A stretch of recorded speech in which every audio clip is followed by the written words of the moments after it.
I'm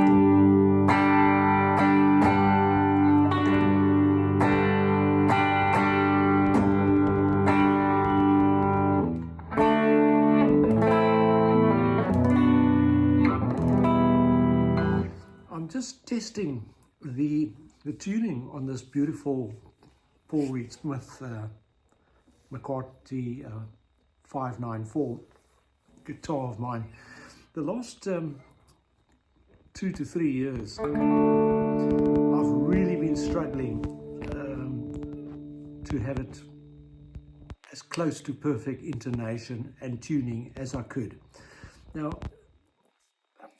if you have the problem that I had until yesterday, once again, because of this weird and wonderful weather we've been experiencing here in Sydney, Australia, the last few years, you know, the heat and cold extremes, never mind in 12 months, sometimes in a matter of a day, 24 hours, it can be fluctuations of up to 20 degrees a few weeks ago in one single 24-hour period.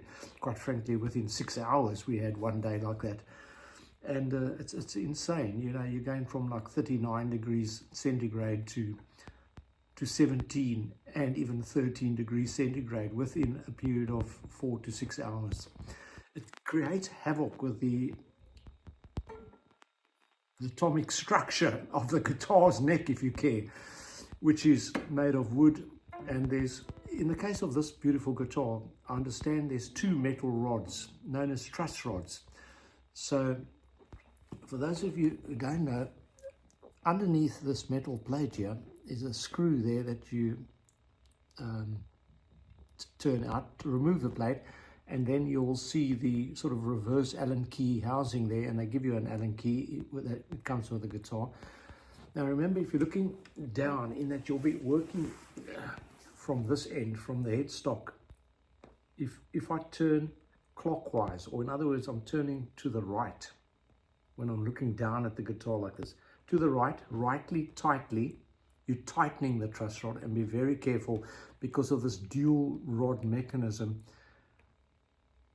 A small turn on that Allen key, if I refer to it as that tool that you get to adjust the truss rod, a small turn has a very big effect on the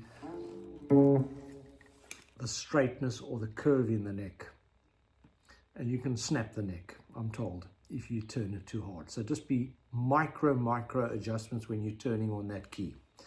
Now yesterday, after 2 or 3 years of struggling, as I said, in that, if you had the problem that I have, that if I depress that note, the F sharp note there on the E string, it was very sharp. Using electronic tuner, it was sounding more like a G note. So therefore, when I play something like the classical cowboy chord, a D chord, an open D chord, it sounded absolutely terrible. Now I know there's smart asses out there that's going to tell me the guitar doesn't sound like it's in tune. Well, I'm very happy with it, because when I picked it up this afternoon after a grueling morning, I just felt it.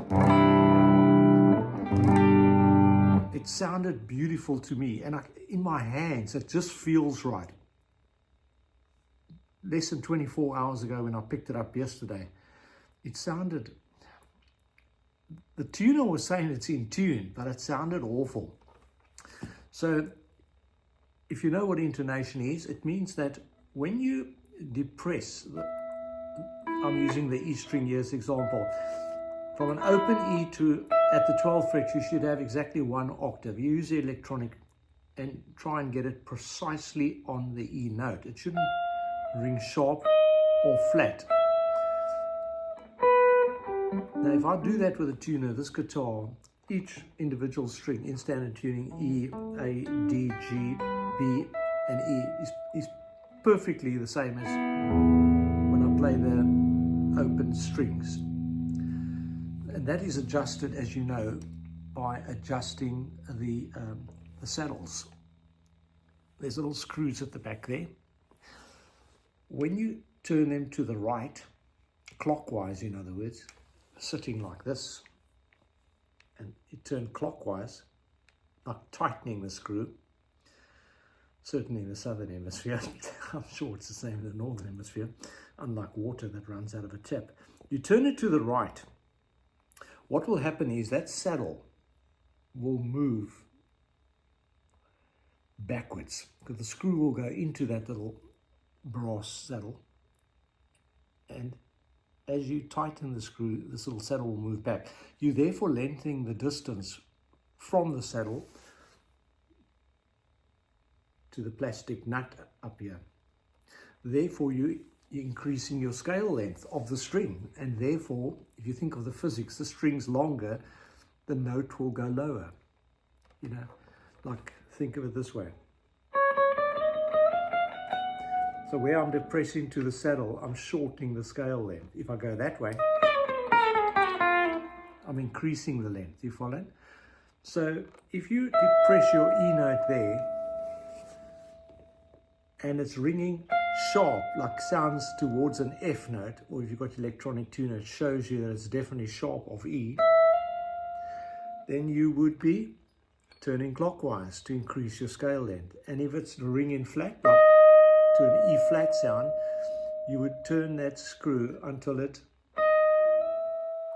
when you loosen it, the saddle will go forward. When you turn anti-clockwise, your saddle will go forward, therefore reducing your string length from the bridge to the nut. So that's the thing you do. You first get your string height. And so when I tightened the truss rod by going sitting, looking at it downwards like that, and turn the Allen key clockwise, I effectively pulled the neck this way. I straightened the neck. At the same time, the strings height from the frets will lower. I've got no string buzz, so I'm fortunate. If you do have string buzz, then you would simply, you got these wheels here on this particular model. Can you see those round wheels? You turn them clockwise, will lower the bridge.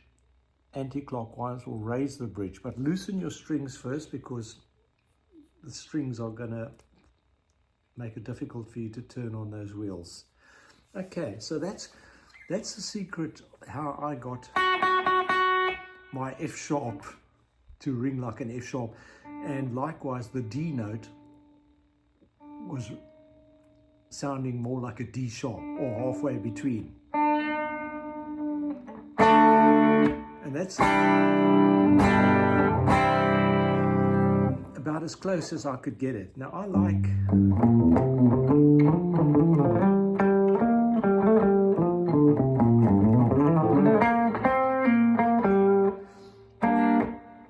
low action, which means the strings are close to the fret wires here.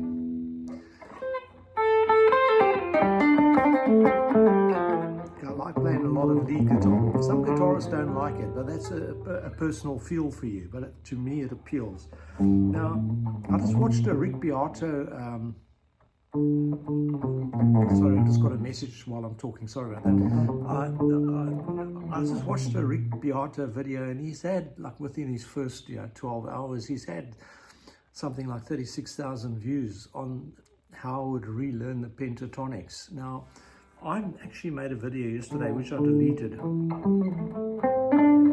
about playing pentatonics 3 notes per string. But what I need from you, my viewers out there, I need feedback as to whether you're interested, especially when I'm presenting little lessons and tips on guitars, maintenance, etc.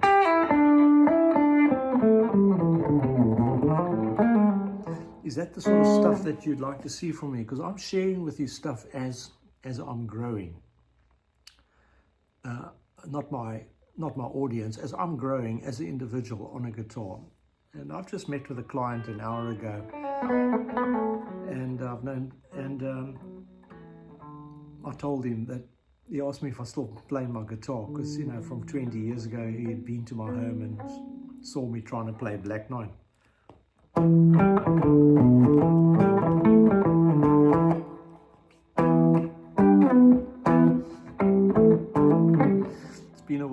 But I said yes, because a guitar is medicine.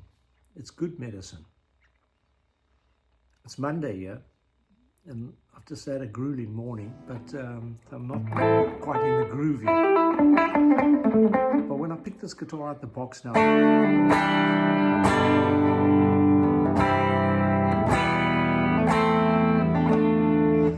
I haven't heard it sound so good.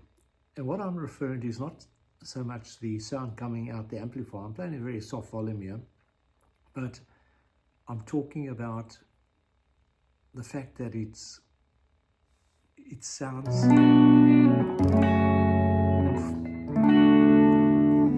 pretty much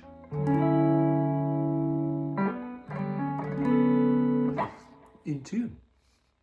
And I hope that helps you, because I promise you, I for the last, what's it now, 2025, I bought my Gibson Les Paul in 2022. I had the same problem with it. It's notorious, especially the G string, for that, on the G string, that A note to sound like an A sharp. And it's the same reason. So I did my Gibson 3 weeks ago, and it's sounding beautifully. In fact, I was discouraged from using this guitar at my first gig in 45 years after practicing for just 2 hours with two of my mates, because I felt the Les Paul sounded better. And you know what the secret was?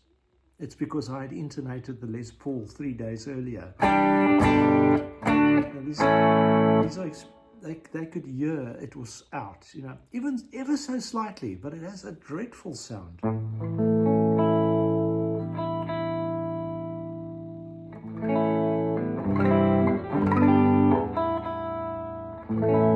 So I've just taken the guitar out its case now, so it's adjusting to, actually just the feel of the neck is quite cold, you know, because I'm down here in a sort of a low level basement as such, with a window, beautiful window. But it's actually cold on my hands, whereas outside it's cooking hot. So the neck's just adjusting.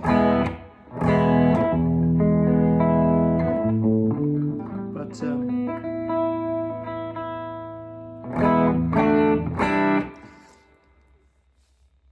it'll make a huge difference to the playability and to your satisfaction when the guitar is more in tune. Thank you for viewing. Cheers.